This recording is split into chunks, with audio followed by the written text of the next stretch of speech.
Hi students, 10th max exercise 3.10 la first la fourth sum. Solve the following quadratic equation by factorization method. Sum என்ன சொல்லிருக்காங்க பாருங்க, √2x² plus 7x plus 5 root equal to 0. Factorization method use பண்றாங்க. So given question எடுத்துப்போம், √2x² plus 7x plus 5 √2 equal to 0. ஓகேவா? So இது நம்ம equation கொடுத்துட்டாங்க. இப்போ இந்த ஃபேக்டரைசேஷன் மெத்தட்னால sum of root product of root எடுக்கிறோம். Sum of root product of root first பார்க்குறோம். x² கோஎஃபிஷியன்ட் √2, இங்கே 5 √2 இருக்குது.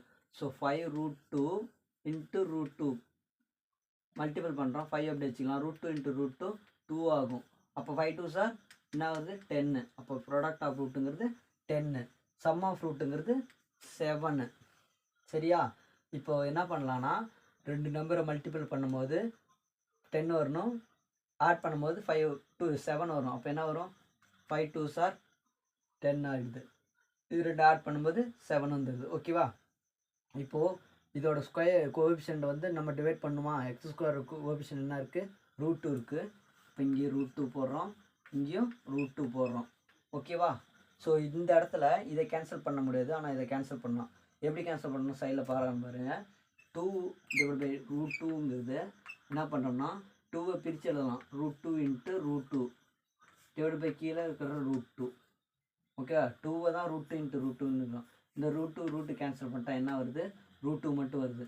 ஸோ அப்போ இதை √2 கேன்சல் பண்ணிட்டு என்ன எழுதிக்கலாம், √2 எழுதிக்கலாம். ஸோ இப்போ இந்த இடத்துல ஒரு ரூட்டுங்கிறது 5, ஒரு ஃபேக்டர் 5/√2ன்னு வருது, இங்கே √2 வருது. இது இங்கே எழுதும் போது என்ன வரும்னா, இந்த ரூட் எப்பயும் கீழே இருக்கிறது எக்ஸ் கூட மல்டிபிள் ஆகுமா. இப்போ √2x இங்கே என்ன இருக்குது, +5 இருக்குது. ஸோ இது ஒரு ஃபேக்டர் ஆகிடுச்சு. இங்கே √2 மட்டும் இருக்கா, x + ரூட்டுங்கிறது ஒரு ஃபேக்டர் ஆகிடுச்சு.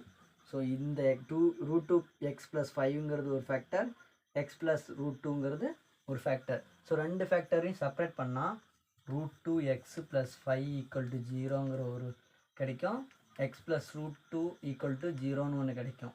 ஓகேவா? இப்போ இதிலேருந்து எக்ஸோட எல்லை கண்டுபிடிக்கணும். ஸோ எக்ஸ் டேர்ம் அப்படியே வச்சுக்கோ. அப்போ √2x அப்படியே இருக்கும், +5 அந்த இடம் போனால் -5 ஆகும். ஓகேவா? இப்போ இந்த இடத்துல எக்ஸை மட்டும் வச்சுக்கலாம், மல்டிபிள் ரூட் இந்த பக்கம் வந்தால் டிவைட் ஆகும். ஸோ 5/√2 இது ஒரு வேல்யூ வந்துடும். அடுத்தது இந்த இடத்துல எக்ஸ் அப்படியே வச்சுக்கலாம், +√ அந்த இடம் போனால் -√2 வரும். ஸோ இங்கே ஒரு வேல்யூ கிடச்சிருச்சு. Therefore, the roots